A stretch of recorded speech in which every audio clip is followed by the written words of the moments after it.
The question people always ask is why? Why are you riding your bicycle across the country? Why don't you just drive? Why affordable housing? Why would you fundraise for months and then give up your entire summer to sleep on floors and sweat and burn in the sun? I gave a lot of different answers to that question why to a lot of different people, and I wasn't lying to any one of them. It's just that the things that made me want to bike across the country weren't necessarily the things that kept me pedaling.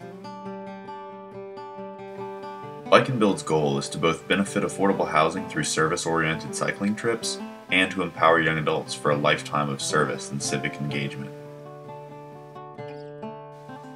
After fundraising nearly $150,000 for affordable housing, my group of 33 rode our bicycles from Maine to California, working at affordable housing build sites along the way. The opportunity to help provide shelter for those in need, the physical challenge, the adventure, that's all part of why I applied to Bike and Build. But what I didn't expect was how well I would get to know my country, the people in it, and their way of life. I stayed with a cattle rancher in Wheeler, Texas. He showed me his ranch, cows, what they eat, and I stayed up late listening to his cowboy stories while he and his wife insisted that I eat piece after piece of homemade chocolate pie. I woke up the next morning to a rooster, drank cowboy coffee, and rode my bike west. In Oklahoma, the wind really does come sweeping down the plain. It blows straight into your face as you bike west and doesn't let up. It's like climbing a continuous invisible hill. Because a person generates about 1/4 of a horsepower, getting somewhere on a bike takes a lot longer than it would in a car.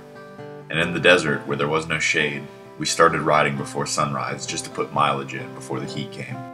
And we drank water, tons of it. Gatorade, chocolate milk, even Pedialyte one time in a pinch. Some days the sun made the air so hot that a breeze was unpleasant. Even bugs were looking for shade. But it was moments like those that gave me an answer to that question, why? Traveling by bike slows you down in more ways than one. You notice things that just whiz by out the window of a car. And all the other things, the things that are too big to miss, become much more significant when you see them.